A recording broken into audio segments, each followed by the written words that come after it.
Hello, it is Sunday, so it's time for my mental health vlog, and this was the first full week of 2023, so let's talk about it. Monday did not have work because it was a holiday for us, and last Sunday I talked about, the holiday or the post-holiday blues starting to creep in, but I wasn't going to let it affect me.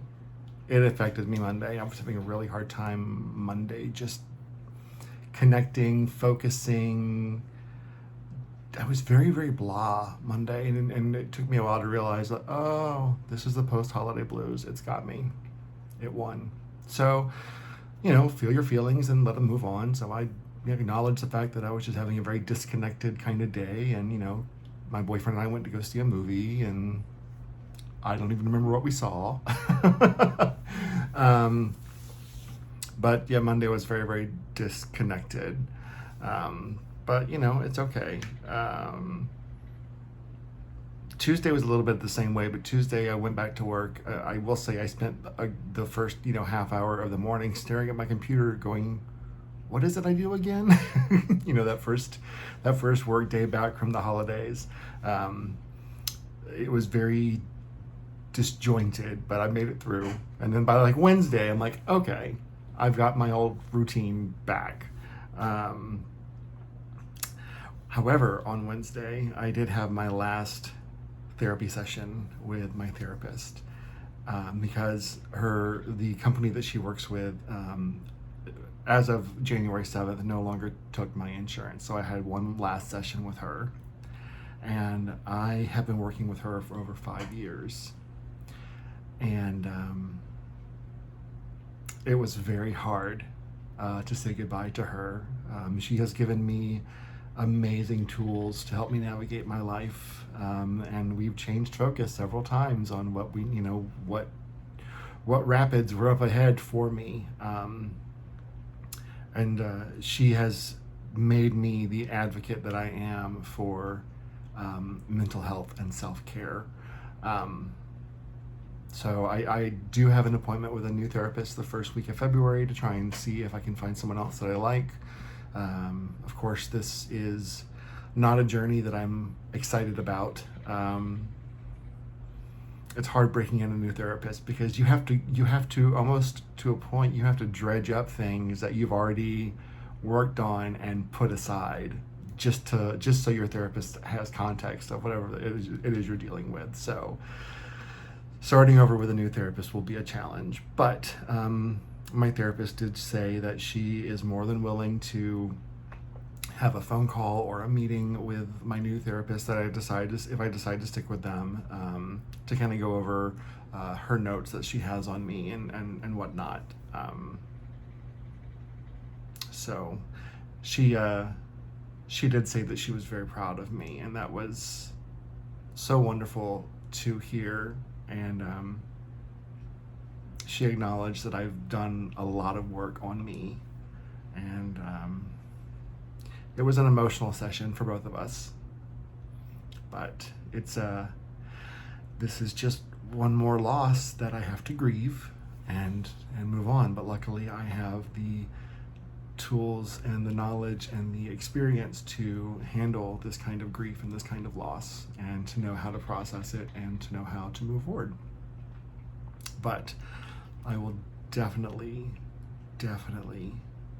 miss her. And she did say, this is not goodbye. Now that you're not my patient, I'd love for, to find me on Facebook, and we can exchange, stuff, and I can keep up with you and the growth of your son and all that kind of stuff. And I'd like that, because she's not only is she a great therapist, she's a cool person, and I like her a lot. So I am going to miss her. That will be a challenge, but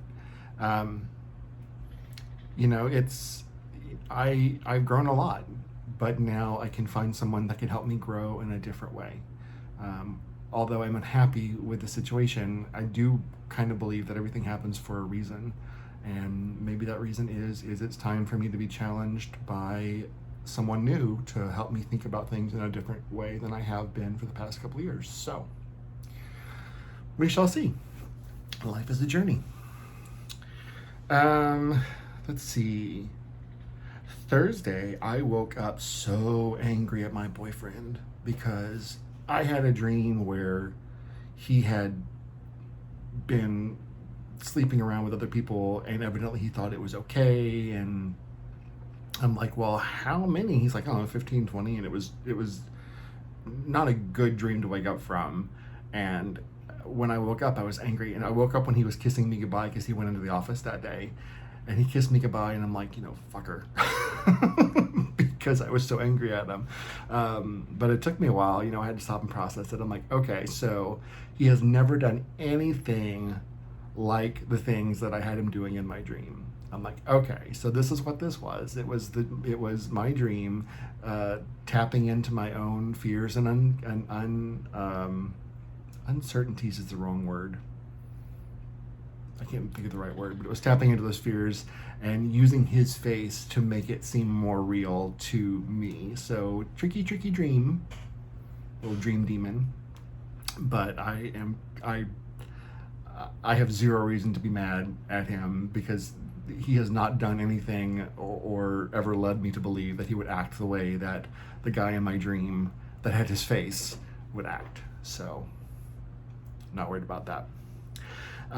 Thursday night, we went to go see a musical, Pretty Woman, because we have season tickets to the theater. It was a fun show. We enjoyed it. I didn't know anything about it except for the Julia Roberts movie. I know that it was on Broadway, but didn't last very long. But it was a good show. And oh my God, Adam Pascal was playing the male lead. Okay, if any theater person in the world knows who Adam Pascal is, Adam Pascal was the original Roger on Rent, and he also went on to play in Aida and a litany of other things on TV and movies and stage. So to find out that he was in the cast, I'm like, awesome, curtain up, let's go. Kirk Cameron playing Jean Valjean, curtain up. Family Guy reference for you. Let's see. Divorce papers got delivered to my ex on Friday. So he now has the time to review them and to sign them. So ball is in his court. I did ask him, I'm like, okay, so historically you have sat on things. I don't want to sit on this. I said, I think that you and I are both at a point where we're ready to put this part behind us and move on. Because we've got a good friendship going. We're great co-parents with our son. But it's time to get that and move on. I'm having some issues with my name change, and I want to get it done and just be done with it and not have to think about it and worry about it anymore. And I feel like he's probably at the same spot that I am. So hopefully we'll just brush right through that and get that done. Picked up my son on Friday afternoon, doing a new a custody sharing where on the first, third, and fifth Wednesday I have him just on Friday nights, and on the weekend, and on the second and the fourth weekend I have him both Friday and Saturday nights. So that will give my ex some fun Saturday nights and Sundays with my son, which he really wasn't having that before, but it'll also give me the opportunity to have a few Saturday nights free to do other things, because I do have to pass up on a lot of invitations or spending time with my friends. Like, oh, let's hang out on Saturday. Can't. Not that I don't love having the time with my son, because I absolutely do, but this just kind of helps provide a better balance for both my ex and I with my son's weekend time. For Christmas, we gave my son tickets to go back to the Color Factory here in Houston, which is like a pop-up exhibit. It's been here a couple of years though. We went about a year and a half ago, and had a blast, and he's been begging to go back. Of course, it's a little pricey, so we decided to make it a gift for Christmas. And we went back on Saturday, and they have done it over for, the holidays or winter themed, and had a lot of fun, took a lot of great pictures, made a lot of great memories. It was just a blast. And then after that, we came back here. We had, my son wanted some tech time, so I let him play tech time, and my boyfriend did stuff, and I was doing stuff. And then we took him home in the afternoon, and then last night, we just kind of chilled at the house. We just kind of needed a night of nothing, and that was last night. Although I will say I'm in nesting mode. I don't know why I'm in nesting mode. I feel the need to organize, rearrange and sort everything in the house. So I bought bins. The big closet behind me it's a mess. It was a mess, and now it's all nice and organized, and there's room for more stuff in there. So there's storage that we've been sticking elsewhere that I can go back and move back in there. So I like organization. I get very OCD and anal, I guess, this time of year, and maybe it's just that first of year. It's time to organize and start fresh and start clean and start new. So we'll see. Today, we took it easy. We got haircuts. I colored my hair. They look fabulous. And then we went and looked at a couple of gyms in the area because we're looking at to see which gyms would work best for us, what classes are offered, how their equipment looks, how the pricing for their membership. Do we need 2 memberships or 1 as a couple type thing? So we looked at a couple of gyms. After that, and I'm not going to go into a whole lot of detail, and this is sex related, so plug your ears if you don't want to hear it. We did something a little adventurous and a little risky and a little fun and really enjoyed it.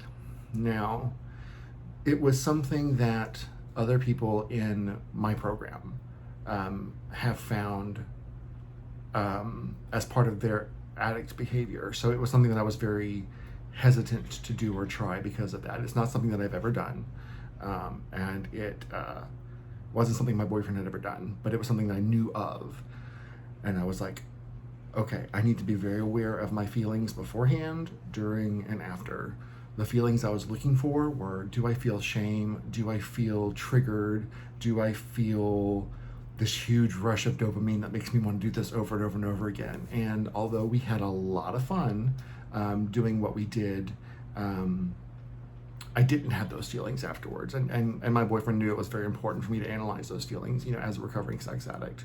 But this was not something that was inner circle behavior for me because it's not something I've ever done before. But it was definitely something that took a lot of thoughtfulness to do.